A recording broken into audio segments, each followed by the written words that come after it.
Today's session is a guest lecture by a very special speaker, Professor Emiola Oluwabunmi Olapade Olaopa, the president of the African Medical School Association and a globally respected leader in medical education and reform. He will be discussing insights and lessons learned from specialist and subspecialist medical training programs in Africa. Before we begin, firstly, let's praise the Almighty God for His abundant blessings that enable us to gather here today. Allow us to give our warmest welcome to our distinguished guests, Professor Emiola Oluwabunmi Olapade Olaopa, President of the African Medical School Association and the Head of Surgery Department from the University of Ibadan. Profesor Dr. Dwiana Okvianti, Spesialis Obstetri dan Ginekologi Konsultan, Master of Public Health, Vice Dean for Education, Research, and Student Affairs, Faculty of Medicine, Universitas Indonesia. And we also welcome Profesor Dr. M. Yunir, Spesialis Penyakit Dalam, Konsulen Endokrin Metabolic Diabetes, Manager of Academic and Student Affairs for Medical Specialist and Subspecialist Programs. We would also like to express our sincere appreciation for the presence of the study program coordinators from across levels, specialist, subspecialist, undergraduate, master's, and doctoral programs who have joined us this morning. And also to everyone who is also joining us online through Zoom, a warm welcome and thank you for being a part of today. Ladies and gentlemen, to begin today's session, we are honored to first invite Professor Dr. Dwiana Okvianti, Spesialis Obstetri dan Ginekologi, Master of Public Health, the Vice Dean for Education, Research, and Student Affairs of Faculty of Medicine, Universitas Indonesia, to deliver her opening remarks. Prof. Ovi, the floor is yours. Oke, Assalamualaikum warahmatullahi wabarakatuh. Selamat pagi, salam sejahtera. This is our bahasa, Prof. Emiola. So today we are very grateful and honored by the attendance of Professor Emiola Oluwabunmi Olapade Olaopa. He is the president of the African Medical Schools Association and also the member of World Federation of Medical Education. So, Professor Emiola, today we have 44 programs, postdoctorate, post-MD program in Indonesia is under university. So we also have the Association of Deans of Medical School around Indonesia.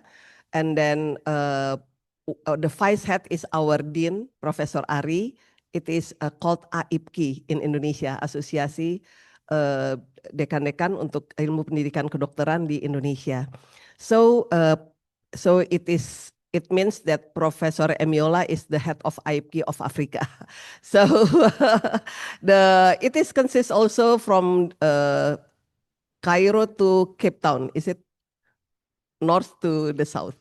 Yes. So Africa is very big. So how many faculty of medicine professors? 480 faculty of medicine. So it is big. And then nowadays, today I invite 44 head of program for specialists and subspecialists in Faculty of Medicine, Universitas Indonesia. Faculty of Medicine, Universitas Indonesia has the biggest and the most complete specialist program and subspecialist program. So we have 33 nowadays specialist program, and then it is 11 subspecialist program. So some of them is already here. I think we have a specialist program of anesthesiology and intensive care. Is it already here? And then surgery, special, so not yet, I think. Then internal medicine, not yet. And then pediatrics, not yet also. And obstetric and gynecology, it is here, Professor. We have Dr. Kemal as the head of a specialist program of obstetric and gynecology.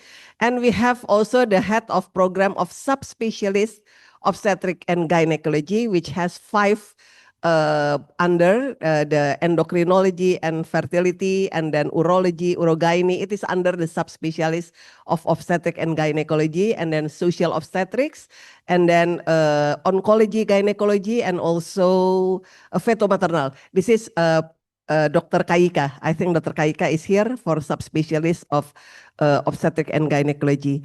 And we have also a program of neurology, and then psychiatry, not yet, and then ophthalmology, is it here? Dermatology and venerology, and then what is it? THT.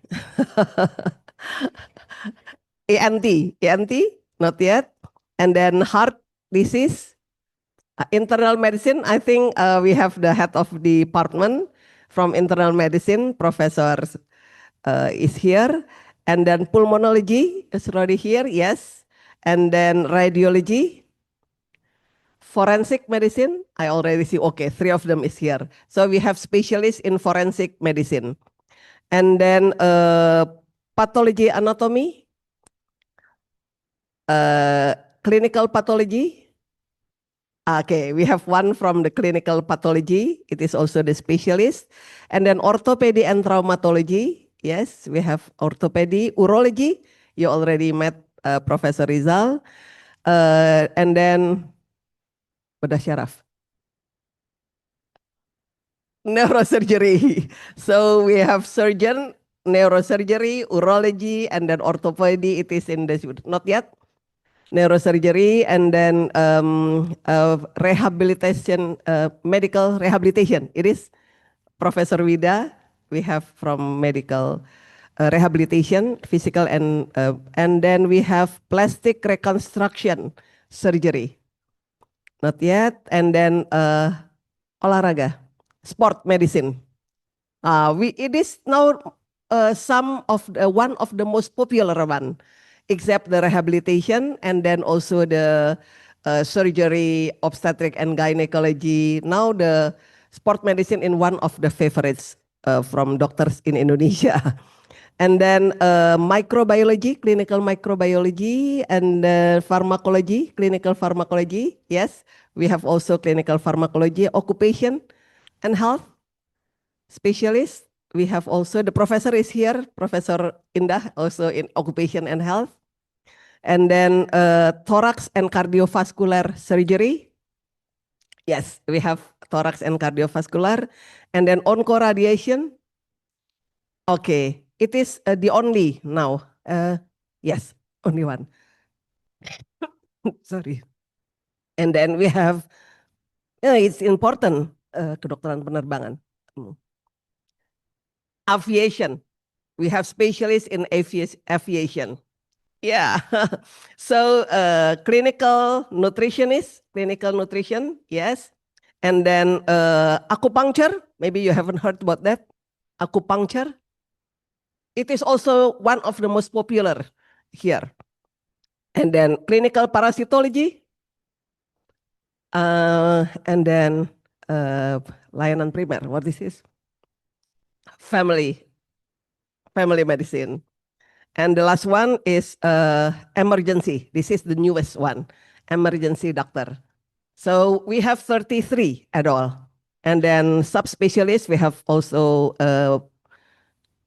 some of them already have the subspecialists. And then it is all what we have, professors, then they are eager to know, to discuss with you how to run this with the international standard. And then maybe we can make a collaboration between all our specialists here. It is, some of them really have a elective module outside. Maybe they can go to your university or your hospital, or some of your staff or student can go also to Indonesia to look acupuncture maybe, or sport medicine. So we can change it and still to increase the Asia-Africa collaboration, to increase the health of people in Asia and Africa. And then we can begin it with the discussion, and then Professor Emiola will present something about the specialist and subspecialist training, or it is training still under the college, not under the university? Yeah, so in Africa. So thank you so much for all your coming here. And tonight, if you have time, we also have a dinner with Prof. Emiola. We love to make more discussion. And after this, Prof. Emiola will be happy to visit Department of Urology after lunch. And then you can take around with the oldest hospital in Indonesia. It is 104 years now. 104, yeah. It is same with this building. This building, it is made by Dutch 104 years ago. It is very tough and good. Even in earthquake, it is still. So we are happy being here because it's very safe. Thank you so much for all. And then welcome, Professor. Thank you for your coming. Wassalamualaikum warahmatullahi wabarakatuh.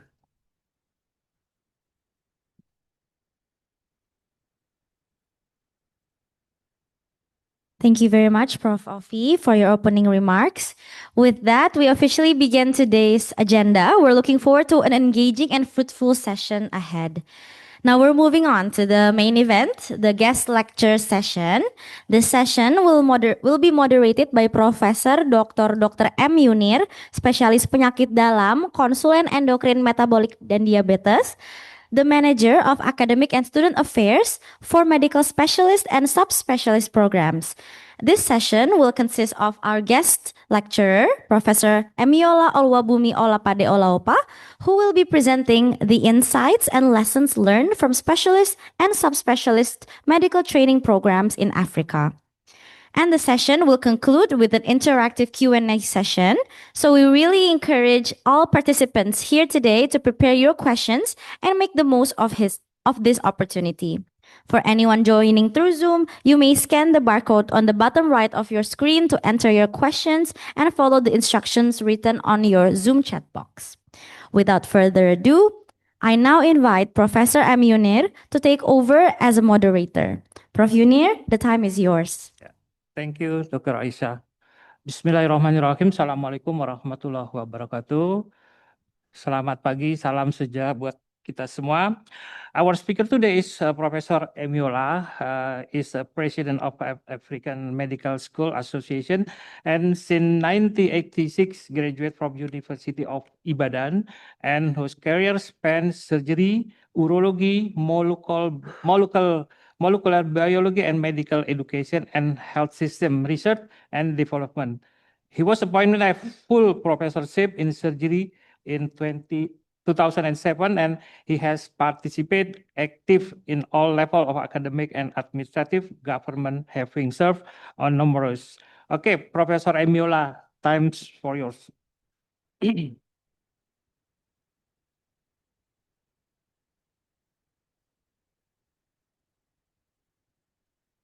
Yes.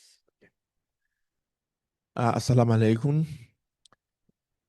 Okay, welcome and thank you very much again to Lambertkaiser University of Indonesia, the older UI, because I come from the University of Ibadan, which is also known as UI. I salute you as our senior in that regard, because we are only 75 years old.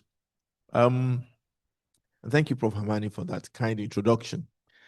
Today, I'm going to speak to my colleagues from the specialist side. It's a little bit different from accreditation. And we're going to be talking about insights into specialty and subspecialty training in Africa. Now, I have quite a few slides, but rarely I'm going to move very quickly because, again, like yesterday, I think it's in the interaction that we're going to actually enjoy sharing experiences the most, because specialty and subspecialty training, as I would show, is inevitably designed by those who are local. We just have global standards, just like we said about accreditation. I'll share where I am coming from. I'll share some of our training models, but by and large, I'm sure it will be the same in intent, if not in actual implementation. And then we would share best practices. So I think like yesterday we will do like, oh, it's better. Okay. Okay. So these are my co-authors who are specialist surgeons. You've heard, I'm a surgeon, and I'm going to show my credentials in a minute, just so you know where I'm coming from. I'm not really advertising, but it's important that we understand the perspectives. And one of the things that is important with specialty training is mentoring. So what I do is whenever I have lectures like this, and I do have a few a year, I now invite my junior colleagues to do the preliminary work. Then I do the final work and I send it to them, and they see how it is that you need to step up. Usually they find that what I eventually present almost has only 1 or 2 slides for what they sent me, but they've gotten the gist and they get the credit. So I've expressed my thanks, and I think we'll move on. I'm particularly pleased to have met Professor Fish. She's been really very good. I really have enjoyed her. Right. The lecture. This is the West African College of Surgeons. The West African College of Surgeons, which is my primary base in surgery, is an international college. We cover 16 countries, and every year we go to a different country. And part of it is usually showcasing the culture. So this is when we went to Gambia in 2004, and this was the welcoming troop. This is my university. I've mentioned that. This is my town. Where are we? Okay. This is what it looks like, the old town. Then we have the newer town that doesn't have as many skyscrapers as Jakarta. But I looked out of my window again, and I see that you have old and new town as well. And that's my university. This is my hospital. It's the oldest hospital teaching hospital in West Africa, built in 1957. And this is my College of Medicine, which is again the oldest medical school, starting in 1948. But like I said, we acknowledge you as our seniors. So where am I coming from? Well, I was a trainee and I sort of went around the whole place. So I did my basic medical training in Ibadan. Then I did my specialist professional training for 10 years in the UK. In all of this was hard work, I tell you that. I found time to do a doctorate in medicine, which is the senior degree to a PhD, and it's in British universities, because unlike a PhD, it's independent. You simply go into the bush, they call it, and then you come back and they decide whether they like what you've done or not. A PhD is more guided. Interestingly, they're now beginning to guide the MD a little bit, but MDs are usually hit or miss. And then I did my subspecialty training in the United States, where I did quite a bit more. So I spent about 10 years. And then I've been training since. So now the reason I'm putting this up is for you to see where the experience is going to come from. Like I said, not to impress you. So I've been a lecturer since 2000, about 25 years ago. I can't believe it. An honorary consultant as well, became professor at that point. I was elected to the fellowship of the West African College because my primary college is the Royal College of Surgeons of Edinburgh. And then I've been in governance and policy in surgery in all those places. I spent quite a bit of time with the Pan-African Urological Surgeons Association in the EXCO. And then I went on to be president for 2 terms. I've been examining since 2001, something funny like that. And I've been on the council of the West African College of Surgeons and the Society International de Urologie, which has given me the opportunity to have a lot of cross-collaboration, cross-experience, talking with people, deciding on what we want to be international standards. That's why I'm putting this up. And then having done all that, then I go to what is considered the lowest administrative position, which is the head of department. And everybody says, you've been provost in the college, in the university, I've been provost and I've been members of 2 councils in 2 universities. And then you say, you go back to be head of department. Well, why would you do that? You've gone past that. Well, I put that up because for what we're going to talk about, head of department is the most important because he's the one at the coalface, and he's the one who has to decide exactly what happens and to implement the various policies that these other bodies enact, both accreditation and professional and academic standards. Okay, so the lecture itself. Well, I will just describe, my objective is to describe what the state of surgical education is in Africa, focusing on West, East, Central, and Southern Africa, just to give you an example. And then we would have a discussion afterwards. And specialist and subspecialist training, just like as I was saying yesterday about accreditation, must focus on today's environment. And this is today's environment. People are moving around, both doctors and patients are moving around endlessly. As they say in America, a disease somewhere is a disease anywhere. Almost any disease from anywhere is 6 hours away by flight. So you can't afford to just train people who only know about your locality. That's the whole point. And then, of course, within the various regions, there are different economic fortunes, i.e., you have the global north, the global south, you have developing country. Indonesia's indices, I just checked, are far better than ours. So the amount of variation in practice and health systems is mind-boggling. And in between all of this, you must train people who can offer what is standard specialist or subspecialist training. And that's a problem. So good part is that a solution somewhere is a solution everywhere.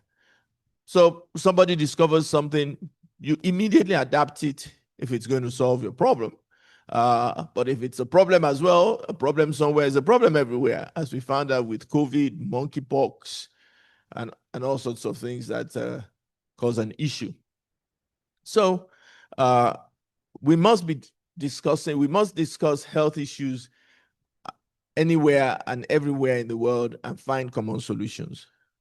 Right, so now focusing on sub-Saharan Africa in particular. WHO says that we have only 2.3, that you need 2.3 healthcare workers per 1,000, whereas Africa is 1.6 or 0.8 in most of the countries. So we're understaffed. The sad part is that this was described by WHO in the early 1990s, and it hasn't changed. The question is, why hasn't it changed? I've just been asked, how many medical schools do you have? We've moved from roughly 140 in 1990 to 480, all training doctors, nurses, and all that. But our healthcare worker density hasn't changed. Why is that? We'll see that in a minute. So the realities about specialist training in Africa is trying to solve that problem of the paradox between what is required and what is available. And there are two ways to look at it. You can see it as a problem or you can see it as a challenge.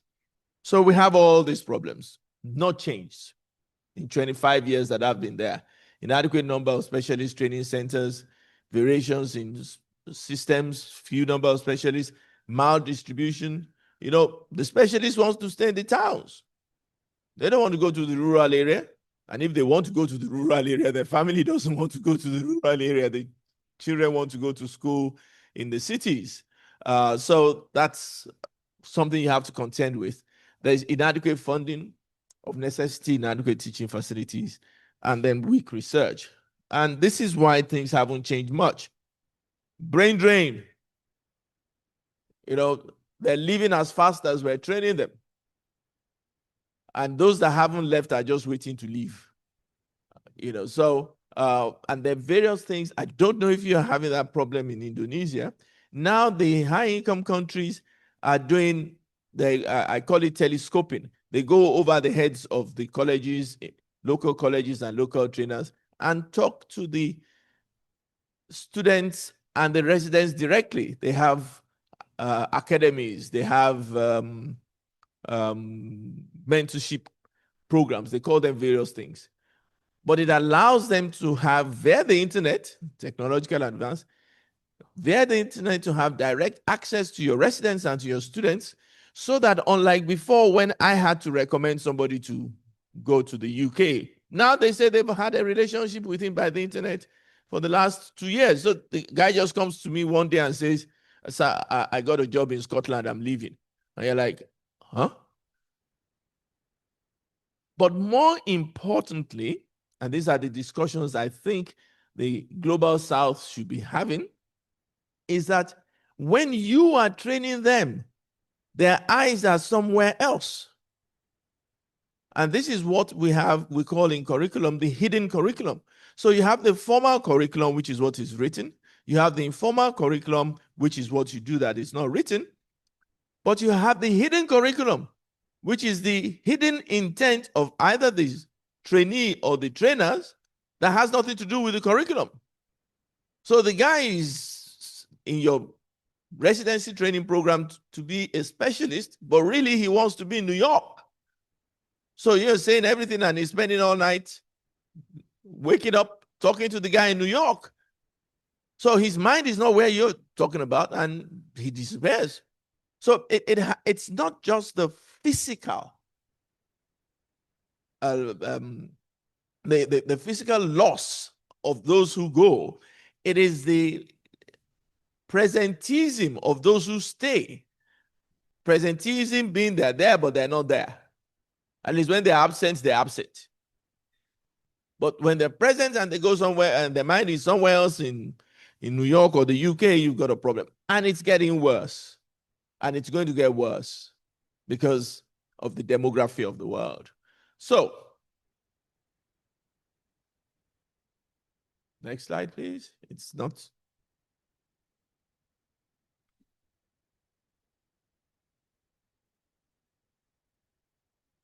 All right. So, when we're talking about subspecialist and specialist training, what kind of subspecialist do you want? First thing is that the guy must be prepared to stay, at least temporarily. And because we have such few of them, he must be prepared to work single-handedly and with other surgeons, unlike sticking into just his specialty. Can't work. There must be collaboration across board. And he has to be innovative to develop and advance the society and their care. So we still have a lot of poor people.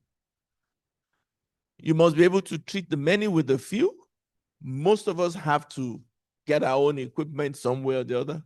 And of course, you must be competent in both the medical and surgical care of patients. I always laugh. I trained in the United States, University of Michigan, where you can honestly become a professor of ingrowing toenail surgery. And that's all you do, ingrowing toenails. Not possible. When people ask me what is my specialty, I say everything. Because I've got to be able to do everything, including looking after the medical side. In fact, our new curriculum, we now have the medicine and dentistry students doing the same courses until 400 level. For 4 years, they train in the same way. It's their last 2 years that we separate them, and the dentists go and do dentistry, and the physicians go and do medicine. Why? Because when the dentist is anywhere in Nigeria and they say, "Who are you?" You say, "I'm a doctor." And they bring malaria, you can't say, "Oh, sorry, I only deal with the teeth." Can't work. So you must be able to do your specialty and subspecialty, but you must be able to do other things. So your capacity must be quite broad. And you really need to know that what we need is highly technical people, not highly technological people. And what that means is that the technical person can do a lot with the little he has and being innovative. The technological guy, it's a bit like how we are here now. If this thing does not work, then it's going to need me saying, "Next slide, next slide." That's technical. If we cannot have a replacement, then once your infrared or your Bluetooth stops, then you can't do anything. So we need you to be highly technical and not necessarily highly technological. Right, so what are the challenges? Well, I've gone through most of it, the shortages, and therefore we knew that in the good old days when we used to send people abroad, it just wasn't working. So we needed local training of our own specialists and subspecialists. And therefore the national and regional colleges came into play. And these second challenges is, I've mentioned most of this, the fact that unlike most other parts of the world, we have double problem. We have increasingly aging population because our healthcare is getting better, and we still have a high birth rate. So you have a double peak and the diseases that come along with it. So our disease characteristics are different, the issue of patients, economic really, and then our problems with the healthcare workers, the infrastructure. I won't waste time with more time. So I've mentioned the brain drain. And I mentioned in accreditation that they keep changing the law. So now the law allows our people to go not just at junior level, but also at senior level. Before, once you had finished fellowship training, it was difficult for you to get into the United States in particular, and even the UK, because you had to train all over again. Now you don't have to do that. They've opened the door. You can go in, and I think if you are below 60, you can get in and they'll ask you to stay with a local doctor for 2 years so you know the regulatory issues. And Bob's your uncle, you're concerned. So even our senior people are leaving. And then you have internal brain drain. You have health systems within the country that are not doctors, usually the NGOs. And you have brains that are in the drain. So they haven't drained out, but they're exhausted, really, because of the demand of the external systems again. And of course, oil companies, pharma, everybody wants healthcare workers. If you're a nurse, you're in great demand. And then we have the issue, and I don't know if you have them here, of non-clinician physicians and surgeons. These are people that somebody comes in, usually some foreign trained, some foreign surgeons, and they train them to fill in the gap where there are no surgeons or physicians. These are people with no medical training whatsoever. They might as well be a carpenter or electrician. And they just take them and they say, we'll show you how to do cataract. Or if you have, and 47 of the 52 African countries have signed up to them. The problem is that this is what they're supposed to do to benefit these guys, but they're poorly regulated. So what do? They do all sorts of things. The guy was taught how to remove cataract, and the next thing you know, he's doing appendectomy. He was taught how to do Zadix, next thing you know, he's doing amputations with all the problems that go along with it. So what advances have we therefore made? First, we continue to establish medical schools. That in itself is a problem, because sometimes we wonder about the quality of the products, which is why AMSA and international accreditation has come in. But at least we're trying to increase the number of healthcare workers available for subspecialty training. Don't forget what I said. Some of them finish. In fact, my students nowadays, by the time they're finishing from medical school, they've already got a job in Canada. They spend their time coding for AI. I had to sign a certificate for one of them. He'd already written 2 international papers in the frontiers of artificial intelligence used in medical school. How can that guy focus on what I'm telling him about typhoid and local diarrhea? He's not interested. So we have to increase the medical schools to try and fill in the gap. And then we've established postgraduate medical colleges within regions. Initially, we started with the West African College of Surgeons, which has 16 countries, like I said. But Nigeria and Ghana, because they're big countries, have their own national colleges. Most countries cannot afford to have their own postgraduate medical colleges. They just don't have the size. Most African countries are small, and so we therefore needed regional collaboration. So we have the COSEXA, which interestingly has now absorbed South Africa. South Africa used to be a standalone. So all this was to increase our number of specialists, and we actually have the figures. I forgot to add them. But West African College of Surgeons has over 5,000 fellows now. And Ghana College and Nigerian College also have about another 6,000. So we're doing quite well. I think I have it.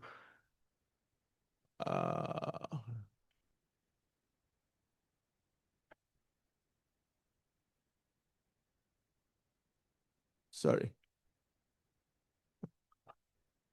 Were you moving forward or was I moving forward? Is this upside down? Yeah, but it's doing, I'm trying to go back and I think it's going forward. I was wondering if I was getting dyslexic.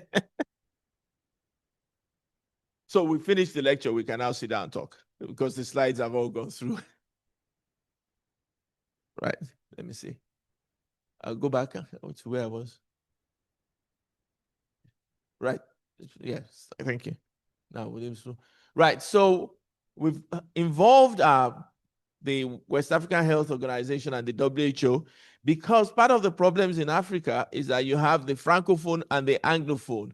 And previously, they ran two different kinds of specialist programs. So we spent 16 years harmonizing, and we could only do that under the WAHO.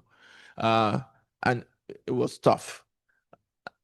And now we're harmonizing the training curricula of the various Anglophone West African colleges just to make sure that, like I said, we have understanding of what each other is doing. It's not really equalization, it's really standardization. So we're not all doing exactly the same things, but we can at least relate to each other. So for that, we had to revise our curriculum, and increasingly we are using the competency-based medical education curriculum because that enables us to test our graduates on what they can do. They must show us what they can do, not what they know. If you can know a lot, but be able to do very little. So competency-based medical education allows us to do that. And it also allows us within countries and within regions to decide on which competencies are more important. So we can prioritize the competencies we need. So, for example, if you have a lot of oncology in a particular region, that becomes a focus. The problem with Africa is we have a lot of everything. So it does tend to mean that the doctors need to have a broad base. But by and large, we can decide on what competencies are important, particularly with the level of hospital that we want to train in. That's the most important thing. And there's now an increasing emphasis on research. Most of our specialist and subspecialist training demand that you actually write a dissertation. And more people are going for doctorates, whether PhD or MDs. And we have a continuing professional training program. New, because of all the problems that we had, new being about 10 years ago, is that we now broke our specialist training into two. Before, we only trained most specialists for 5 years, and they got a fellowship. But we soon found out that because of our manpower problems, we couldn't afford to keep people in training for 5 years. And some of them were not really suitable for 5 years anyway. So we had to put in what is middle-level manpower. And this was such a fight that it was what led to the establishment of the Ghana College. Because the Ghanaians said, we need people so quickly. You Nigerians, you can afford to have them for 5 years in training. We can't. So we've now introduced across board 3 years of generalist postgraduate medical training, which I will show you the curriculum in a bit. And you may or may not then go on for a further 2 years. So for 3 years, you can be a general surgeon, a general physician, general obstetrics and gynecologist. You get your certificate and you go out, you can do the general things. If you now want to do subspecialties, which again we've broken down, then you spend another 2 years. So this has allowed us to ramp up the number of experts. And like I said, some guys don't want to subspecialize. and they can go out. And it allows us to counter the issues of the non-physician clinicians. So then we now have the post-fellowship. So before we had 3 years and 5 years. Now we've added yet another thing, which is now the subspecialty. So now you're not just a urologist, you can now spend an additional year or 2 doing uro-oncology or urogynecology or whatever you want. But that is only in selected training centers, and they have to be internationally recognized. So, for example, I'm the director of one such center, the Pan-African Urological Institute of Training in Sub-Saharan Africa.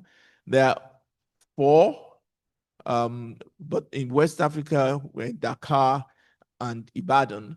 And for that, we were visited by the Society Internationale de Urologie, the British Association of Urological Surgeons, the American Urological Association, and the European Association of Urology to give us the certification, which is renewed every 5 years. The West African College of Surgeons has also now dedicated some hospitals as centers for subspecialty training. So once you finished your training in urology or gynecology or general surgery, you can then locally go on for what we call subspecialty training. So what's the structure and the realities? Well, there are 2 structures that the National College and the Regional College. I've mentioned that.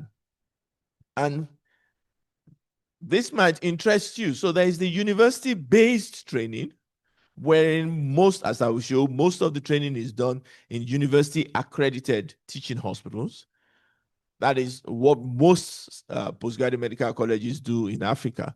But then you have the Southern Africa version, where they accredit various teaching hospitals, various general hospitals for training.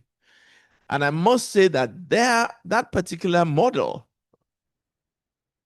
has an increased retention capacity because you are training the surgeons at the coalface. The difference is that they now have to come into the university teaching hospitals for parts of their rotation.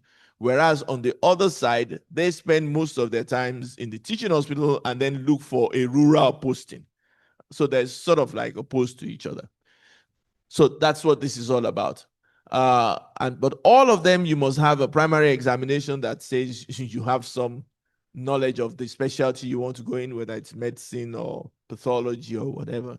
Then you do your Part 1 membership, which is after 3 years. That's what I mentioned. And then you do your fellowship after 5 years. And then you do your post-fellowship training, which is another 2 years. But at each of these points, you can exit. And this is where we have a problem of the brain drain again, because most of them decide that they're exiting after their Part 1 membership. So instead of the Part 1 membership increasing the number of specialists in the region, it's actually making them more attractive to the UK, US, Canada, and Australia. This is what I mentioned already, that in COSEXA, really it's a non-university model. So they train in general hospitals, rural hospitals, and then come and spend a year of the 5 years in teaching hospitals. Right, I've mentioned this before, so I wouldn't repeat it. It's just to say that the specialist training has the same problems with the health systems. So you need to adjust yourself to make sure that you can cope with it. And that we've done by looking at what we do pre-specialist, specialist, and post-specialist. So medical school is 6 years. And then you have to do a mandatory 1 or 2 years as a houseman. And then you do 1 year of national service. I've put all this here because it's to let you know what the kind of fatigue and how long this training is and why it is that people are looking for shortcuts. Then you spend 3 years in either medicine or surgery, as I mentioned before. And then during this time, you rotate through everywhere just to make sure you're a real generalist specialist. And I'll give an example of the surgical rotation in a minute. And then you do your senior residency. Now, the senior residency, which leads to the fellowship, is a bit of a problem because you have to do it in centers that are accredited. So, for example, you can't do neurosurgery where there are no neurosurgeons. And it's not just one neurosurgeon, it has to be more than one neurosurgeon. So, the more you want to do the specialist training, the more you have to go into the university centers where there are multiple numbers of those specialists. And so you'll find out that you must do these prescribed rotations. My pointer is not. And then at the end of that, you do your exit program. We're really having issues. It's doing the reverse again.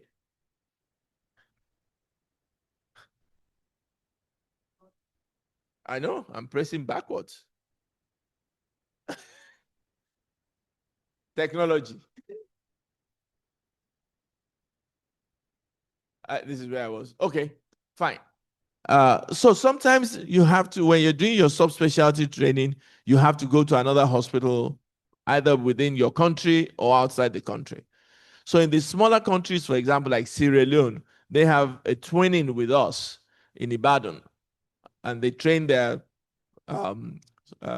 specialists to the general specialist level, and then the last 2 years are done in Ibadan in whatever area they want their fellowship in. So we also encourage people to go abroad. There is a 1 year abroad. We're a little reluctant about that now because once they do 1 year, they never come back. So what we do is to make sure that they finish their fellowship and then they can do the 1 year after that, but they still never come back. At least most of them don't come back.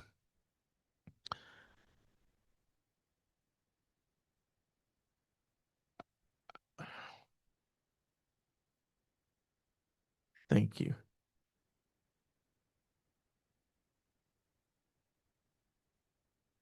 Can we go back, please? Yes. So this is an example of what the general rotation is like for surgery.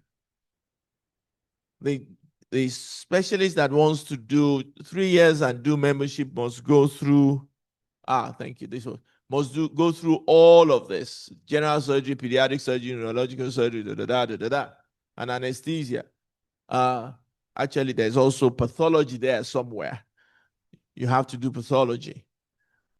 So that after 3 years, you've spent at least three months in some of them. You do 6 months in general surgery, 6 months in accident and emergency and orthopedics because of the high rate of trauma.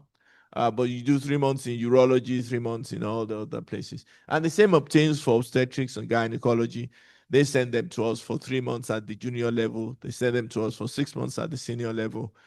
Medicine has just decided that they're going to be sending them for 3 months at the senior level to surgery. So you must really rotate around, and then you must go into the rural areas, which is why we are talking about primary care surgery. So this is the university-based area. So you do spend about 6 months in the rural surgery. Next slide. I think it's easy if you just do it. Right. I think I've done this. Right. So what have we learned? Next slide. Thank you. So first, we found out that regional and South-South collaboration, like I said about accreditation, is key. Because once you do that, then you can develop networks around similar contexts. You don't have to carry the burden on your own. Like I said, Gambia and Sierra Leone really work a lot with us. So a lot of our faculty specialists go to Gambia. In fact, majority of the doctors in Gambia and Sierra Leone in their specialist centers are from Nigeria. So that helps us share the burden, and it helps us design training strategies that are relevant to all of us. Or I've mentioned the harmonization of our standards, shared curricula, and increased qualification mobility. So it has helped us to adjust to the requirements of specialists. Our urology unit in Ibadan, we have 5 of us.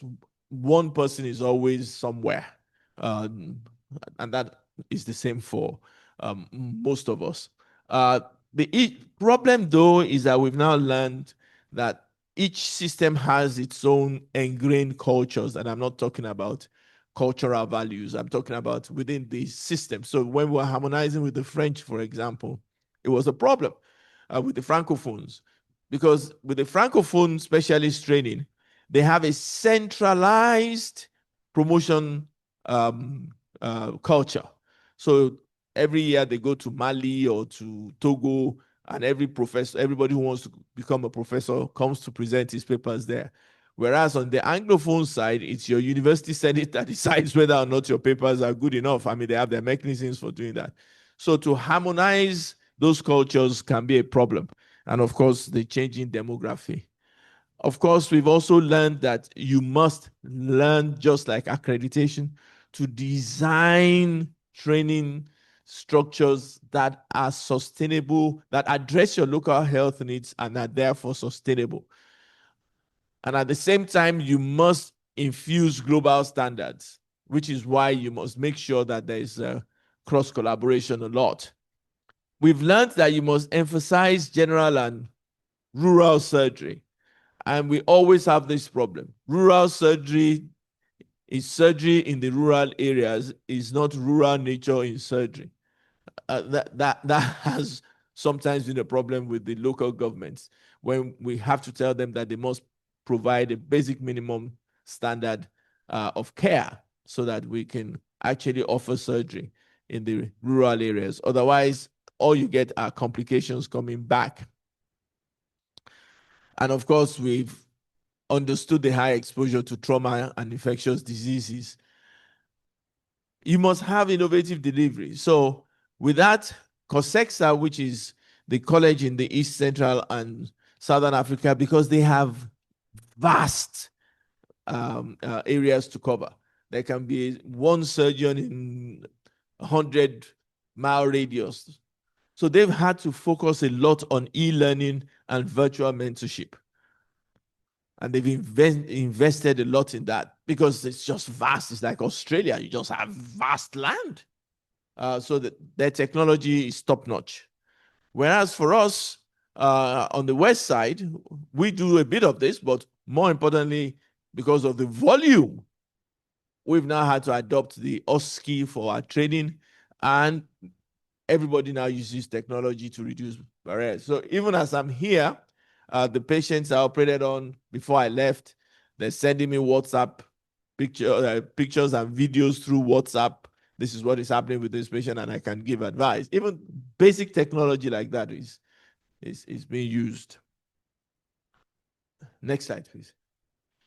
And what are the lessons? Well, we've learned that flexibility increases access to specialty and subspecialty care. I've spoken about COSEXA's decentralized model. The other advantage of that, which we're now adopting across board, is that once you twin the hospitals, even within town, a specialist can be mentoring, a subspecialist can be mentoring a specialist in another hospital. So that reduces the need to transfer patients and increases access.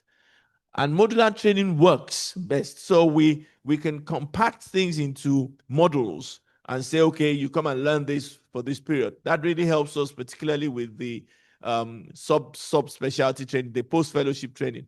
So we just pack 6 people together and we schedule what they're going to do for a short period of time for training. And they go back to the area because they can't afford to take 1 year off. They can only afford a short period of time. So that works. Leadership and governance, same thing like everything else. You need clear policies. You need the politicians to be on your side. You need the hospital management to be on your side. You need the hospital management to stop fighting the university management. You need Ministry of Health to stop fighting Ministry of Education. Same all over Africa. And of course, you need effective leadership. Technology I've already mentioned, because it allows you to have some equity, because you can then telescope your skills beyond your immediate location, and makes it cost effective. And without any doubt, local capacity matters. When you want to do training, there's absolutely no point accrediting a hospital for specialty training when there's only one surgeon in that specialty there. It's just not going to work. And the reason is not far-fetched. So, for example, anytime I have to take my residents through a procedure, it takes twice as long. If I'm doing it myself, I'm bing the bang, biddy boom, biddy boom, biddy boom. When you also have residents, you have increased complications. Not just increased complications of the surgery, but I always tell my residents, in private practice, and we all do private practice to stay alive, I've used only 2 telescopes in 25 years. The hospital has used 10, just because there are more hands. One of my residents broke a telescope because he wanted to dry it quickly, forgetting that it was glass. And $5,000 gone. You know, so the combination of the demands for patient care, which is why the hospitals and the universities are always fighting, is that the hospitals want throughput. How many patients have you seen?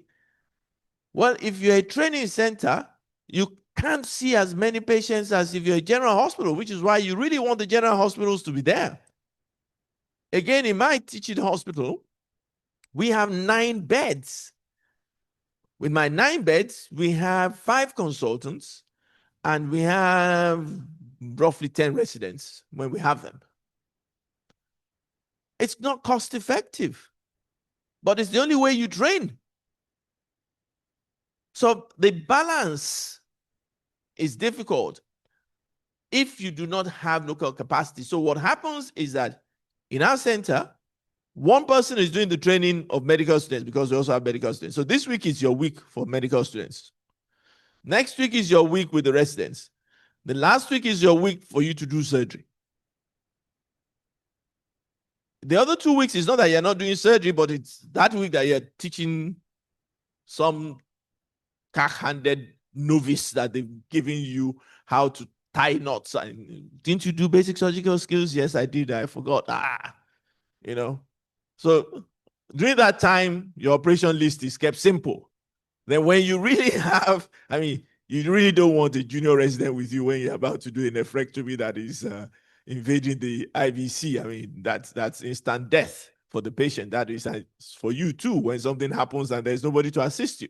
So you've got to structure. That's why you need more than one surgeon and more than one physician, so that you keep that balance going. And that can only happen when you have local capacity. So you must develop your faculty, and you must train the trainers how to train. I say this particularly with the surgeons. I have never met a patient surgeon. A patient surgeon doesn't exist. It's one that has been trained to be patient. Doesn't work. The physicians are a bit better. Yeah, what kind of man takes a knife to another man and says he's patient?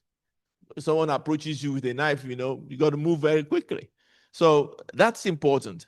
And of course, in-country fellowships, as I've mentioned, reduces the brain drain, because then they stay with you to get the training.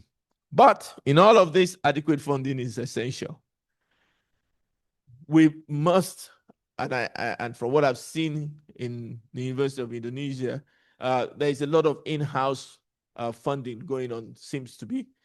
We're learning that too, because the in-house funding is more sustainable. So we're learning that we must reach out, that's us academics in the universities and in the training programs, we must reach out to our own local industry.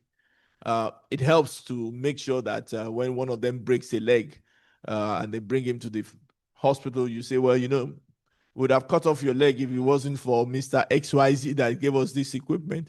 So I suggest you give us something else, otherwise that may be a problem. Yeah, you got to bring it down to reality, because a lot of high network individuals and industry all have foreign health insurance.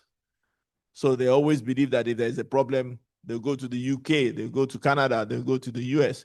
Well, I'm lucky, I'm a urologist. I always tell them a man in acute retention will not get to the airport. I must put in the catheter. So the cost of that catheter might eventually buy me a CT scan. Got to do that. And you got to talk to the government a bit more. I don't know what the structure is here. I was being told that the residents tend to pay for the training. Well, in my own area, in most of Africa, the residents are working for the government. So they get paid a salary. Now, I cannot tell, and I'm sure we'll have discussions around this. I don't know which is better. The reason being that if they're paying, you certainly have their attention because they got to get out in time. When they're being paid,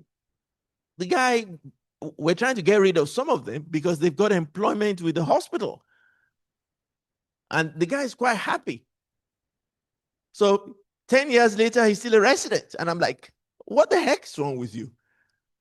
So there's none that doesn't have its own checks and balances. So now we're trying to make sure that they have to contribute some just to make sure that we get their attention and they get out quick. But also having some guaranteed salary it's not so bad. I think the American system is the best, where you take a loan and you got to pay back the loan in 10 years or you go to jail. So again, you focus. And if you default in the loans in America, it's a felony. You're going to federal penitentiary. There they count your days in calendar years. The state uses some prorated things. So 1 year in a state penitentiary, 9 months in a state penitentiary is equivalent to 1 year. In a federal penitentiary, 1 year is 12 calendar months.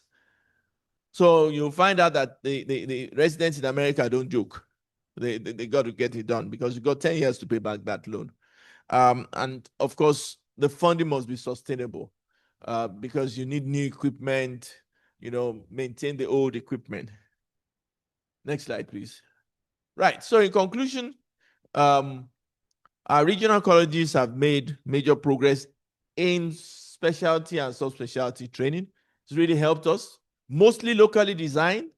We have strong collaborations with our colleges in the United States, in the United Kingdom particularly, and we are increasing with the United States colleges again to ensure that we have this cross-fertilization. But largely what we do is local. We try as much as possible to make sure that we have cross-fertilization in terms of our employment. Is always useful that you employ people who have trained outside so that you can have some cross-fertilization and heterogeneity. But scale up requires all the usual things: investment, collaboration between the ministries and yourself. Innovation is important, and policy support by government and your patients. The community is very important. We found out that the easiest way to get the government to do anything is to make sure that you make it a campaign issue with the local community. So when the politicians come around every 4 years and say we want this, then they tell them, well, if you want our vote, we need to have ambulances in our hospitals. Then it gets done. And then you wait for the next 4 years to get your CT scan or something funny like that. As usual, it's all a game. But most importantly is that we must tear down the silos. Medical education is a continuum. It's not really just medical school, residency, and fellowship. And it's not really just medicine, surgery, and pathology. We really must have a bridge. Everything is a continuum. All the skills are required, perhaps in different quantity, perhaps at different levels of proficiency, perhaps at different levels of competence, but we must actually have specialists who are broad-based. And business is important. I was saying to Dito yesterday, the problem with doctors that I have found now that I have moved into also the business side because of health systems is about money. And when I was supervising a community health center, the doctor there was responsible for half, his salary was half the budget for the salary of 16 workers. So I had 15 other healthcare workers with 50% of my salary budget and the doctor was 50% of my salary budget. So he had to deliver. He didn't, I fired him. And he said, but you're a doctor. I said, yes. But the comprehensive healthcare center has to survive. So you have to be competent. You must be able to attract the patients that will now pay for the other healthcare workers. That's what health systems teaches you. Yeah, you have one patient, you're going to spend $1 million on that single patient. Okay. But I have 1 million patients that I can treat with $1. Who do I choose? So we've got to learn that the balance. And that's why Obamacare really helped specialist training in America, and also the quality of healthcare, which Trump is turning upside down because it doesn't make as much money, but it was managed care. You want to do a prostatectomy? Boom, we give you $8,000. We've costed it. You're only allowed to have 2 pints of blood, 4 packs of sutures, 4 packs of gauze. Operating room, when I was at the University of Michigan, the operating room was $70 a minute. So your prostatectomy could only last so long. They've costed all of that, and they give it to you. You do within it, the rest of it is your profit. You go over it, the rest of it is your loss. So very quickly, surgeons come in, you do a prostatectomy, 6 hours, 6 pints of blood, you got to find somewhere else to work. Strictly business, it's nothing personal. You know, so managed care really helps. And when I got home, when I came in from the United States, having done that, I was shocked to see people doing prostatectomies, and the patient will be on the bed and they say, you know, I'm not just feeling quite right yet. Huh? No, out. Your prostates have to get out within 3 to 4 days. It's too expensive. It's $450 a night. If you want to rest some more, there is a Med-In, a hotel within the hospital is $200. You go stay there. I'll come and see you as the urologist, no problem. But you can't stay on my bed. It's too expensive.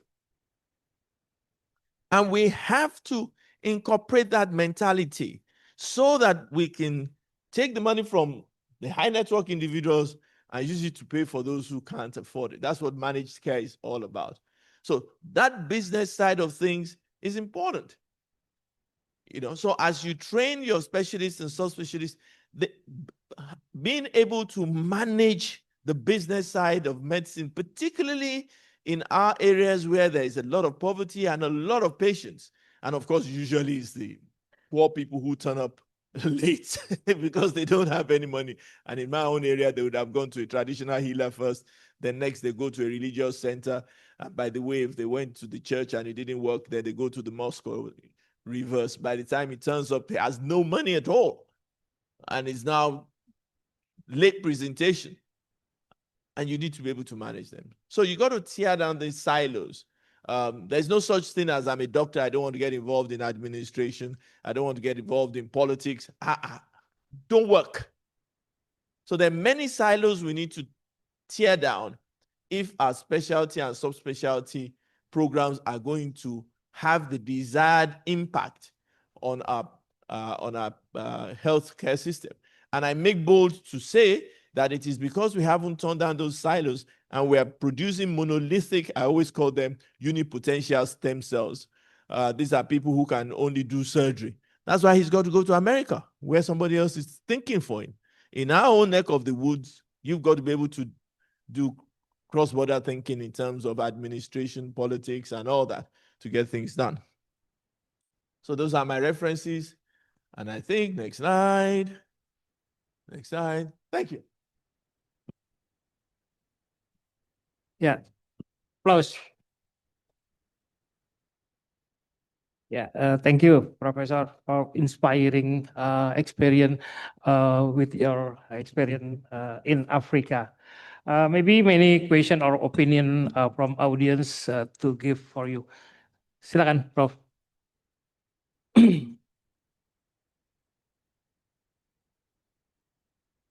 Well, thank you very much for very interesting presentation. I can see that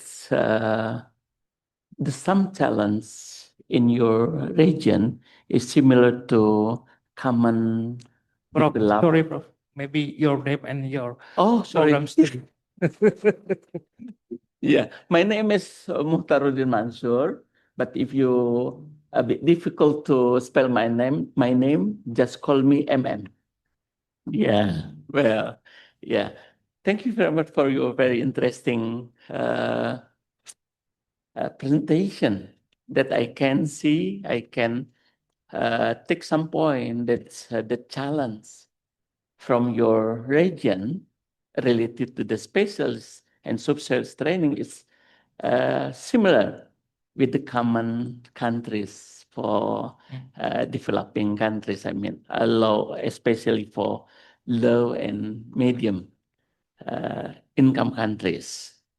And I have three things that want to know. First, you mentioned about the recognition of continuous medical education. Can you further explain for this? And the second one is what the form of the university affiliated hospital in your region, the type, the relation between the university and the hospital. And the third one is a bit interesting for the private sector investment you mentioned to support the funding. Do you expect it will be have the influence to shift the paradigm from the professional medical care to corporation medical care? Thank you. Recognition of medical, continuous medical education.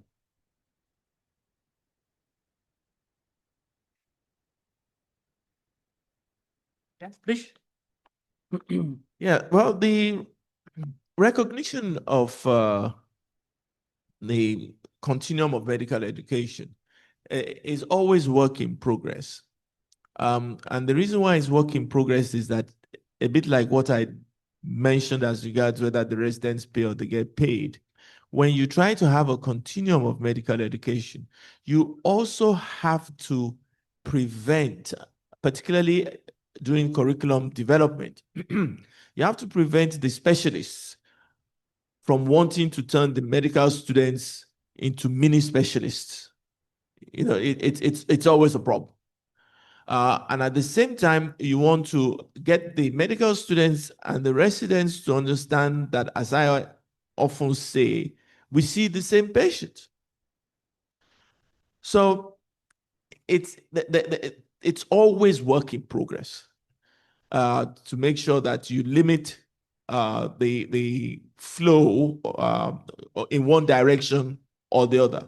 So when we were doing our curriculum revision, for example, as I mentioned yesterday in another setting, I had 380 specialists who were working in my hospital. It was the largest in Nigeria. But each one of them wanted his own specialist competencies in the curriculum. He's a medical student.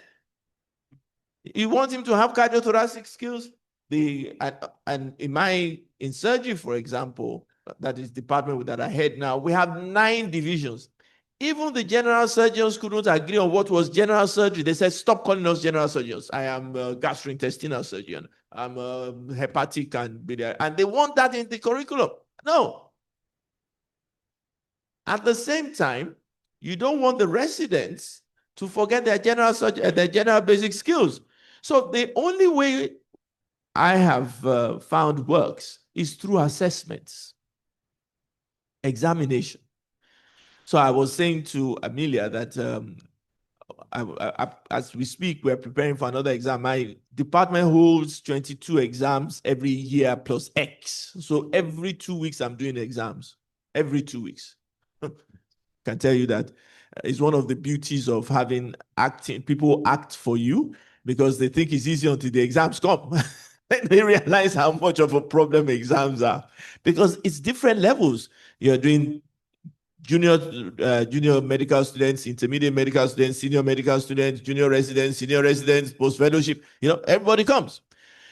So you got to use the level of proficiency required in the exams to achieve that continuum, to make it easy for you. So my clinical exams now, there are only 3 questions for my clinical exams. What is your diagnosis? What in your examination or your history supports your diagnosis? And how would you manage? Same question, whether you're year 1 medical student, 10 years post-fellowship. The answers are different. The complexity of the patients that I would put in for you to take a diagnosis is different. So I'm certainly not going to give a medical student prostate cancer that is complicated. And I'm certainly not going to give a post-fellowship candidate some easy question. But because it's the same question, everybody now knows their level. So it's only through assessments you can do that. Otherwise, difficult. Funding, politics. You got to learn politics. And politics is not joining a political party. It may help, but not joining a political party. It's understanding what I said, that so when I was provost, I said to people, wondered how come I raised so much money. And I said, it's very simple. There are 3 types of giving. There's charity, and that's what doctors like doing. Oh, our patients are really very poor. Can you please give us some money? Oh, I really have been trying very hard. I spend all my time. Who's interested? I'm not. So, okay, I'll give you $5. That's charity. Philanthropy. In philanthropy, it's the same giving, but you're telling the person, oh, we would really like to buy an ultrasound machine. And this is how we would make sure that it is well used. And this is how we're going to make sure it's sustained. This is our business plan. Perhaps you could come once every 6 months to make sure that your money is... That's philanthropy. The same guy who gave you $5 will give you $5,000. Same guy. But there's investment. So the same ultrasound machine, go to someone else and you say, my department, we have 40 academic staff. 36 of us are consultants to the hospital. We treat roughly 1,000 patients every year, which is about 10% of what the hospital sees. We train about 200 students. All of them need this machine. And guess what? This is the business plan. We would be able to charge this amount of money because you've given us this money. Instead of us charging $10,000, we can now charge $5,000, which will allow us to have enough money to sustain the machine and buy a new one because we're going to put the profit in an escrow account. The same guy is going to give you 500,000. Same guy. That's what we got to learn. But like I said about accreditation yesterday, it requires us keeping the kind of data we don't have time for. Particularly the surgeons who are very busy. Yeah. We spend a lot of time in the OR. Well, guess what? You ain't gonna get any money. So you've got to do that to get the funding. Because the guys with money only have money because they don't spend money. So the most difficult person to get money from is a rich man.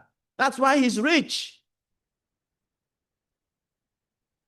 The guys, you and I, if we have $100, we'll probably share it. That's why you will not have 200 tomorrow.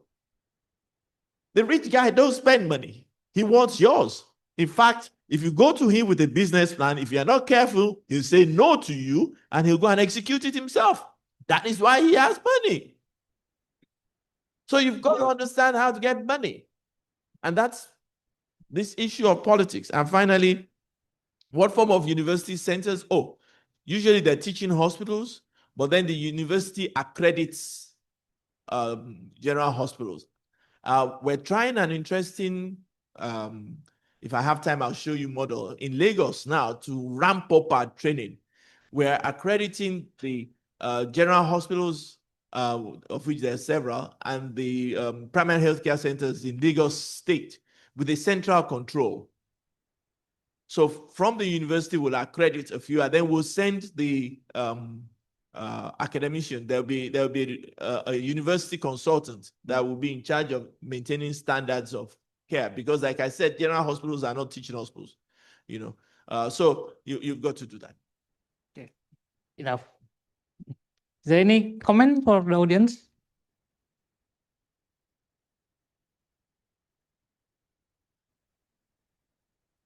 For fellowship program, it's the residents should be paid or government paid?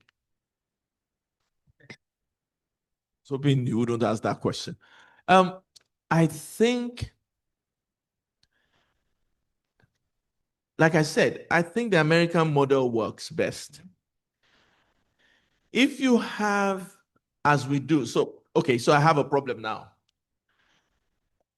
My hospital has decided that, we don't have enough residents. So they put out an advert and said, anybody that wants to do residency should apply. And they appointed residents without reference to me. But that's because they are the ones employing and paying the salary, even though I am the trainer.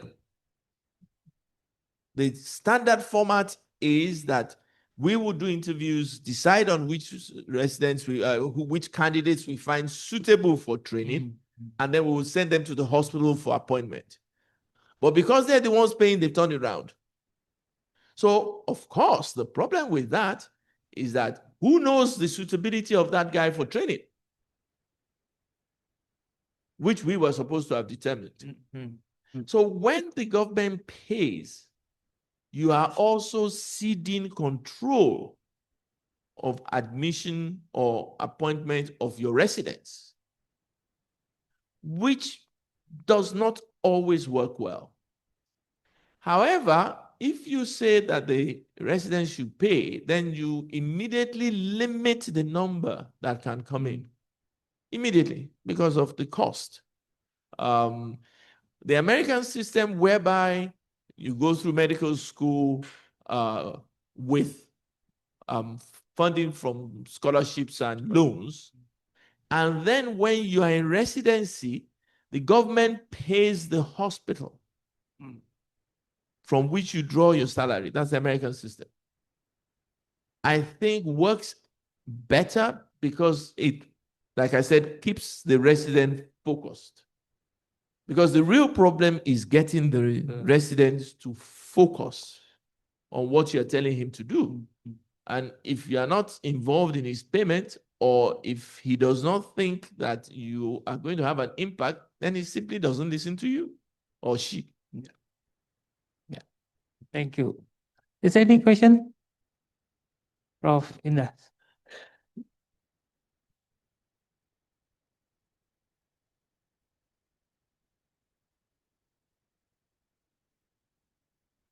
Yeah, thank you for your eye-opening explanation, regarding and also sharing the experience in the African region.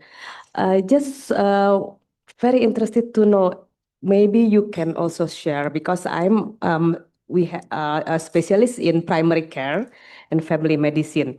And as developing countries similar to Indonesia, how do you justify the need for postgraduate training for general practice? Because the argument is that in developing countries we want to produce a doctor that can directly serve the population as soon as possible. So our previous governments think that medical doctors graduate from the medical school is already enough to directly serve the primary care. But now, since we know that general practice discipline is evolving, and of course, we also need to provide postgraduate training for general practice. But do you still have that kind of argument in your region? Thank you. That's a very, very key question. If you remember, in one of my slides, I didn't address it specifically, but I said that you must be able to focus on general and rural practice. The problem with general practice is the understanding of what general practice is. And I think this is where general practitioners have a problem. And it's a bit like finding money. They need to switch. To solve that problem, some countries, and I think Nigeria is moving towards that, now call it family medicine. You've got to shed the toga of professional arrogance and say, oh, general practice. That doesn't mean anything. The truth of the matter is, when we were doing the curriculum, and I directed the curriculum, I didn't put that up there. It was the first time we were breaking away from the British curriculum we inherited. And I had this problem. The community medicine people who were previously public health had family medicine and quote unquote general practice under them. And they were not going to let them go because of this argument that everybody is a general practitioner. Once you graduate, you're a general practitioner. Nothing is further from the truth. You need further training. I always say that in low and middle income countries, and that is a toga that that's my new fad, that it's not a question that the best have left, which is the common excuse for the brain drain, is that the best are left.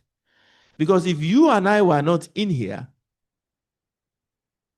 coping with all these resource constraints and all these politics, everybody will be dead. Not only that, we're the ones training the guys that now brain drain. If we were not training them well enough, they'll be killing people where they're going. So no. The best have not left. The best are left. And part of that is our ability to innovate.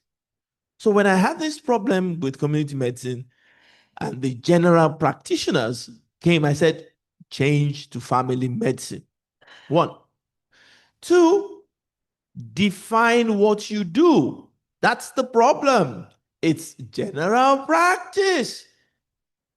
Don't mean nothing. Define what you do. So this lady, a colleague of mine who was married to one of my seniors in secondary school, so we're very close, came and she was weeping in my office because she went to the head of Department of Community Medicine and they took everything they had been teaching before and said, no, we only allowed you to teach it because we were being kind. Now that you want to be family physicians and replace us, we want our things back. So they left family medicine with 2 topics. Man, in fact, 1 topic, man and his environment. The rest of the sheet was blank. That was why she was crying. And I said, they've given you the best opportunity in the world. Go and look at their curriculum and everything that is not there, put it in yours. And the first thing that she put in was undifferentiated disease. Only family physicians and general practitioners treat patients with undifferentiated disease. Every other specialist must have a diagnosis. Yes, you're a specialist, but you go to see a urologist because somebody has decided you have a urological problem. You go and see a cardiologist because somebody has decided you have a cardiology problem. You go and see a pulmonologist because somebody, who decides that? It's the general practitioner who is now the family physician. So if you emphasize the fact that all patients primarily present with undifferentiated disease, then you make a case for you needing that additional training to differentiate the diseases in an undifferentiated, in a patient with undifferentiated disease. And there is no better example than urology. Majority of my patients are old men. They have diabetes, they have hypertension, they have arthritis. Their frequency is partly due to their hypertension and the drugs, partly due to the diabetes, and then partly due to their prostate, and maybe the overactive bladder. Well, I'm only trained to look after the first two or the last two. Who's going to look after the diabetes and the hypertension? And so the first thing I did was to find a very good family physician, both within the hospital and outside for my private practice, who sorts out the undifferentiated part of it. That is your niche. That is the case you can make for you to have a college. And there is aviation medicine. Somebody has decided, you are the deciders of patients with undifferentiated disease. And that needs additional training. Not just saying you're a general practitioner. Clear, Prof. Indah. But maybe you can imagine in Indonesia, almost our GP, the salary or income, too low compared to the specialized. So, what your opinion? So that's the issue, because you are being seen, like I said, as being not doing anything that needs additional training. You have to, that's what I talked about, policy support. You have to make the case. And this is where IAAHEA comes in. Because I had to come in from the accreditation point of view to make sure that family medicine was created as a department. Same thing with human nutrition. People said human nutrition is a public health science. I said, you nuts. We need human nutrition for the patient with medical diseases. The diet he needs is different from the one with cardiac disease, is different from the surgical. What do you do with surgical catabolism? Me, I'm supposed to start working out what food the no. So it has to be from the regulatory body. So they will now be classified as specialists as well.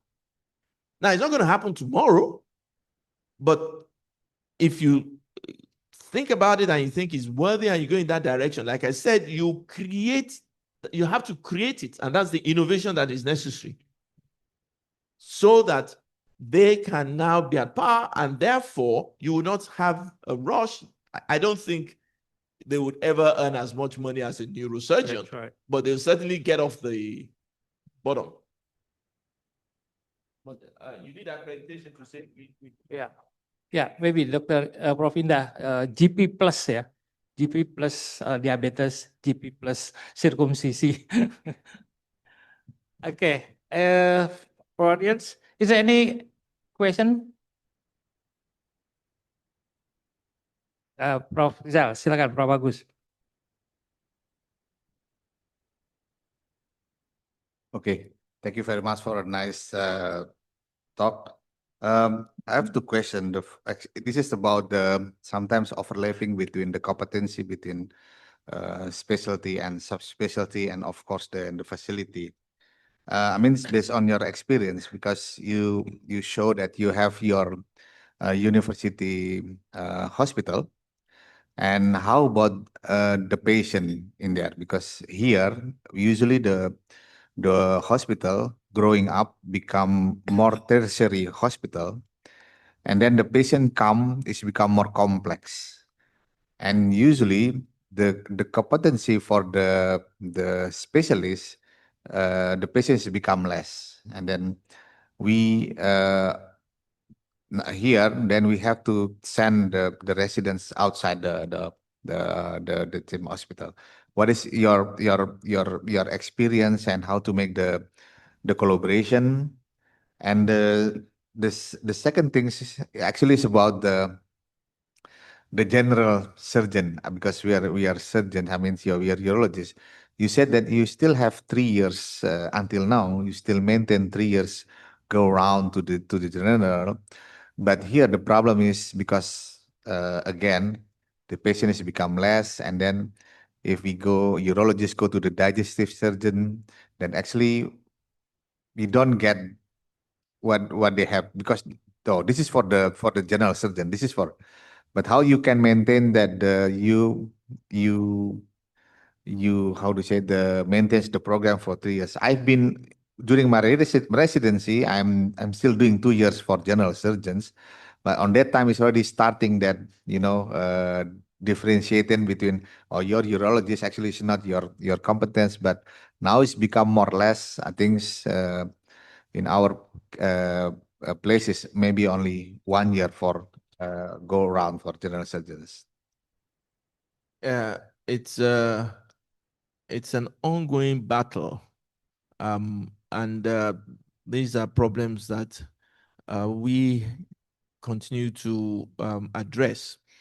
So the first about the complexity of cases, universal problem. When I was in the University of Michigan, training as a fellow, I saw only 2 TURPs in my entire 1 year. And one was because the resident that admitted didn't recognize that the guy needed a TURP. He thought he had a bladder problem. So I would have seen only one, because the University of Michigan considered TURP too simple, you know.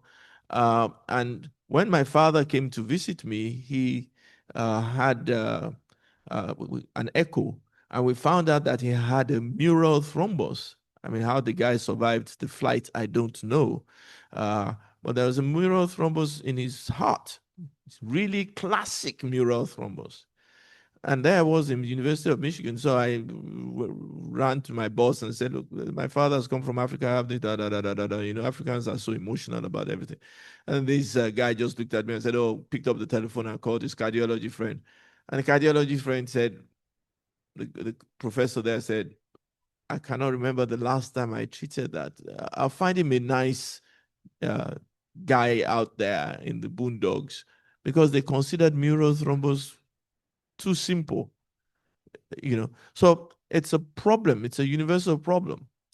Therefore, all teaching hospitals like us must find a general hospital that we're affiliated with, where we send our residents. Again, the problem is politics. If you don't understand, or if you don't have it in Indonesia, most surgeons and physicians, quote unquote, specialists in general hospitals, think the university consultants look down on them. And they also think you don't do much work anyway. You see only so few patients, they see a lot. So there's a resistance. So you have to find a way of making sure, and it's in one of my slides, I didn't mention it when I spoke about incentivization. You must incentivize everybody. You must make sure that these consultants in these general hospitals where you want to send your residents, that there's some relationship.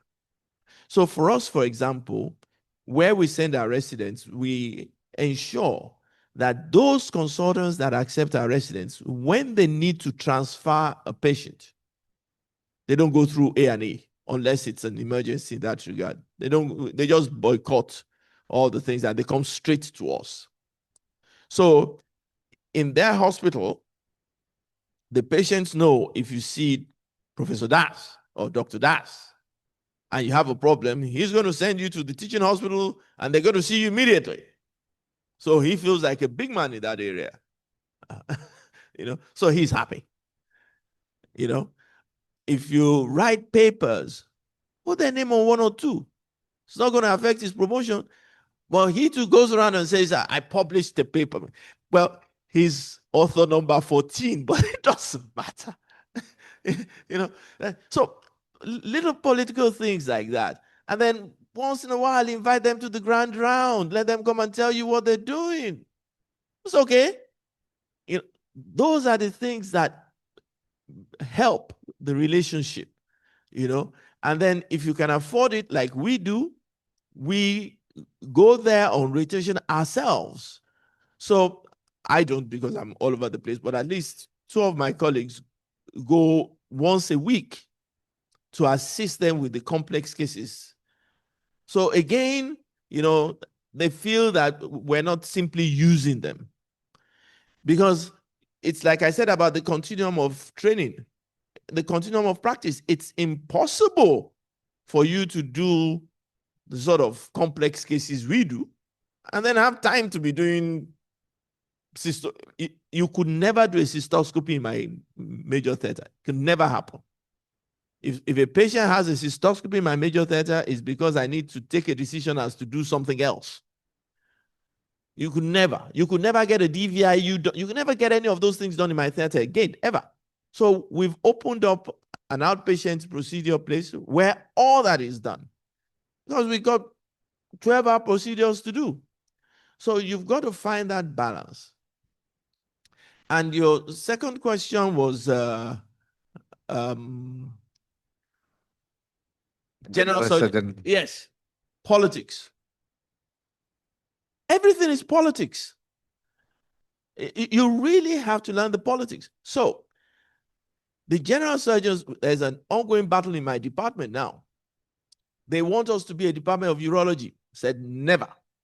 It's not going to happen in my time. Because of this, the minute I carve out urology from general surgery, the general surgeons are not going to allow my residents in. Now we're a different camp. So we've kept ourselves as abdominal surgeons. So myself, the urologists, the general surgeons, and the cardiothoracics have stayed together because the orthopods have gone, the plastic and reconstructive surgeons have gone, the neurosurgeons have gone, and they have this problem. Every time they want to get a resident to come and do a rotation, 2 things happen. First, there is pushback. But even when they get in, when they are with us, their colleagues are telling them, but you're a neurosurgeon, why do you need to do general surgery? And of course, you get the resident who doesn't want to do much anyway, so he thinks it's a holiday.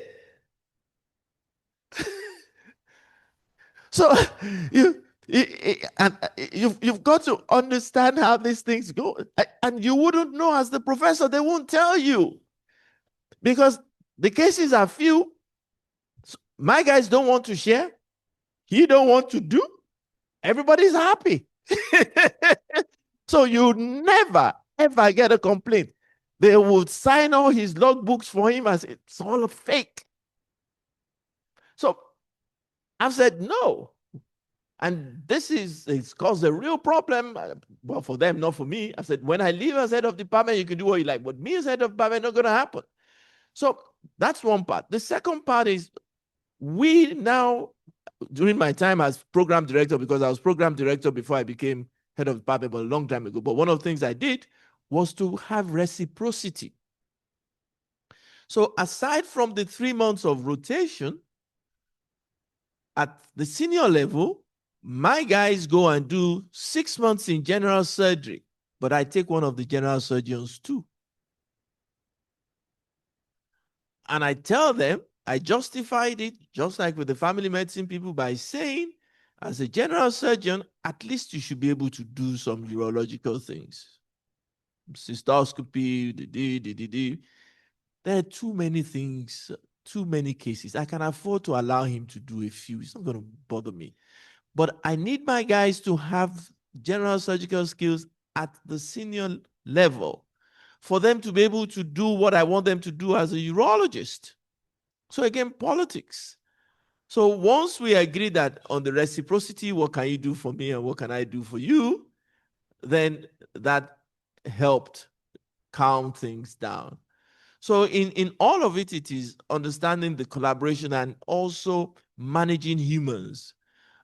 There's no point. Once you're a department of urology, and how did I know this? It wasn't because I'm that smart. No, it was because when I was in the University of Michigan, we were fine as a division of urology. The minute we became department of urology, the surgeons just shut us out. Bang! Just like a curtain. And now we were being treated as another department speaking there, whereas we were colleagues before, just last week. So play the politics. Yeah, it's politics. Thank you. Yeah, is there any question? Yeah, Prof. In Indonesia right now we have two type of resident program, from university-based and hospital-based. So based on your experience when you go to around Africa, is there any country like our problem here?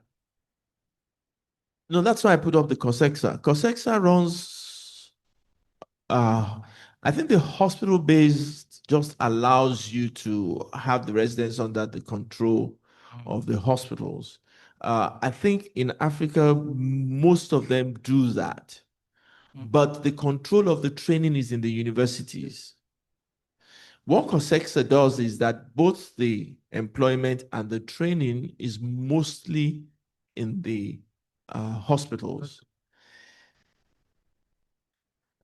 There's always a problem, I find, just like the issue of having departments.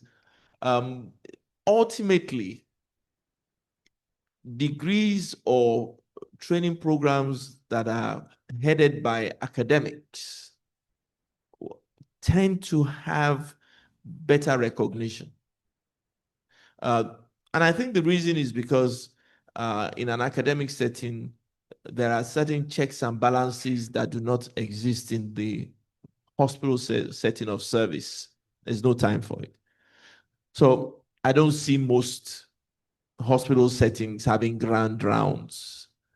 You know, they may have audit, but would they have morbidity, mortality? Would they have surgical pathology meetings? Would they have surgical radiology meetings? All these are things that the university-based centers would do as part of their activities, because they're academic activities. You know, the hospital, yeah, they may find out what the histology of what they took out is, but are they coming to say, okay, let's look over 1 year and see what it's like? They're too busy. You know, so I find that most countries, in order to turn out the sheer numbers, would want to have the hospital-based training. The UK has just started hospital-based basic medical training, which is, I think, 3 or 4 years, 3 years or 4 years of apprenticeship. They've been on it for a while. The GMC has been giving them hell, but I think the government has finally pushed it through. They do 3 years of internship or something funny like that. And then they call them doctors. Because let's face it, that's why the non-physician clinicians are proliferating in Africa. A lot of what we do is because we've seen it before. So if you don't really have to be a doctor to manage a lot of the cases we see. If you've seen somebody manage malaria for a long time, I always say that if you have 10 patients and you go and see a totally incompetent doctor, totally incompetent, maybe not even a doctor, he'll get it right 6 Yeah, 6 times. Yeah. 1 or 2 will get better anyway because the diagnosis was wrong, but the disease is self-limited. It's usually 20% that really requires you to sit down and think about it. So if you have a hospital-based system where people see what is going on, you can mass produce specialists.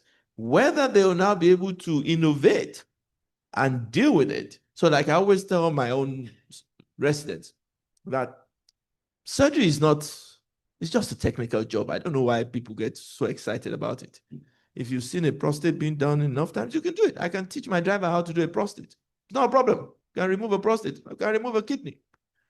Until the arteries are not where they should be, the gland is slightly different. The patient has some unusual physiology, which he has. Now you need to have all the science base behind you. You now need to know the anatomy that, okay, if this is here, this has to be there. And that is when you need to be a surgeon. So, and that is the essence of the science behind the art. When I was in the University of Cambridge, a professor of obstetrics was doing a hysterectomy. They couldn't find the ureter. So he called me, and it took me 30 minutes to find the damn thing. And it was all about, well, if this is then let's go to the pelvic brain. This is vein, artery, That is when you need the surgeons, or you need a surgeon. And you need the science, you need your anatomy. And like I said about the diabetes and the hypertension, that's when you need your medicine. So if it's just the routine things, you get away with it. So I think that the COSEXA pattern is best, that if you're going to have a hospital-based residency training or specialist training, they must spend some time in the teaching hospital. And there must be an association with the university. Maybe not full-fledged, but they must. Otherwise, they won't get that orientation right. Yeah. Okay, thank you. Ada any question ya, Dr. Rika? No.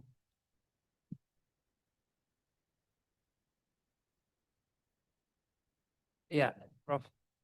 In our hospital here, so many residents in one time. So one issue, the important issue is bullying. Is there any comment about the issue bullying? Oh. Bullying is called rite of passage. That's right. I think it's excessive in some instances.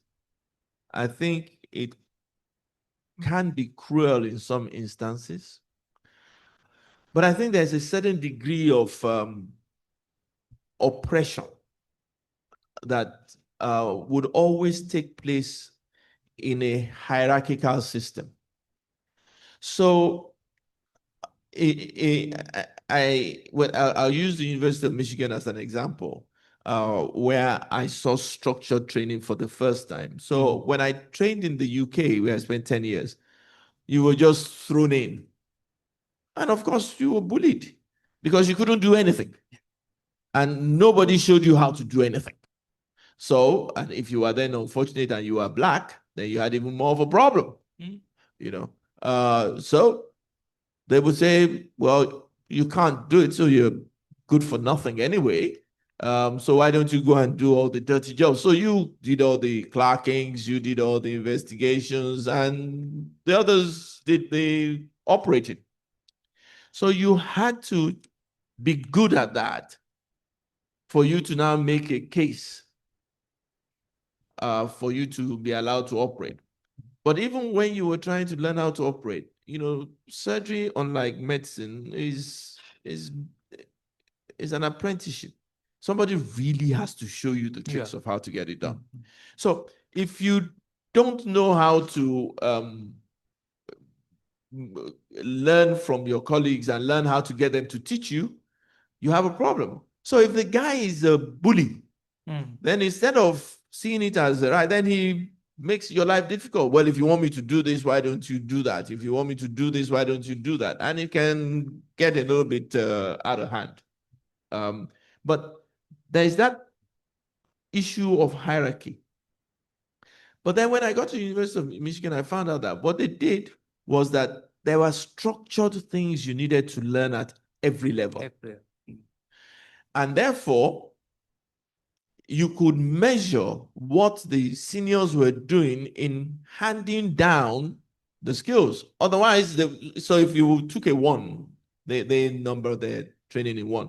If you took a 1 from any unit in surgery and he could not incise and open up an abdomen, then the problem was with the program. Why can't he do it? So even if they want to oppress him, they must at least teach him something. And that I found, and it goes on and on and on and on like that. So when we're doing an open procedure, the 3, which is a third-year resident, would take a 1 or 2 through opening up. And once they've opened up and then the abdomen, those 2 would leave. Then the 4 or 5 will come and join the 3 in doing to the level where they could. Then they'll call the boss. But the problem with that is that it's expensive. You can imagine all those gowns that you are, but in any hierarchical system, there will always be that issue. Even in the university, a professor and they want you to assess the papers, the guys need to be nice.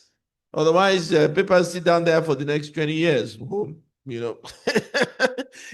But if you put in assessments of what you are doing to assist and how well people are doing at different levels as an assessment of the trainers, then you reduce it a bit. But I don't think you can get rid of it. Yeah. Thank you, Prof. Is there still any question for audience? Aisha, time is over. Yeah, I think thank you very much, Professor Emiola, for the all participants here. So we can close our meeting today. Big applause for our speaker. Thank you very much for your coming here and sharing your experience. Assalamualaikum warahmatullahi wabarakatuh. Assalamualaikum warahmatullahi wabarakatuh. Thank you very much, Professor Dr. M. Yunir, spesialis penyakit dalam konsulen endokrin metabolic diabetes, for moderating this session. Thank you all for engaging and being active throughout this session. Our sincere gratitude goes to Prof. Emiola, Oluwabunmi, Olapade, Olaopa for delivering an insightful topic. We have surely learned a lot from it. So we also want to thank you to all study program coordinators from the specialist, subspecialist, undergraduate, master's, and doctoral programs for your presence and your attention, and to all attendees joining us through Zoom. The reflections and perspectives shared today have provided us with meaningful takeaways for advancing medical education and training in our own context. We hope this session has been insightful and beneficial to everyone. Before we conclude, we invite all speakers, moderators, and participants together in front of the Senate room for a group photo. Our committee will assist and arrange the photo. So please join us to capture this moment. And with that, we officially close today's guest lecture. Thank you once again for your time and participation. Thank you, Prof. Emiola. Thank you, Prof. M. Yunir. Wassalamualaikum warahmatullahi wabarakatuh. Have a pleasant and productive day ahead.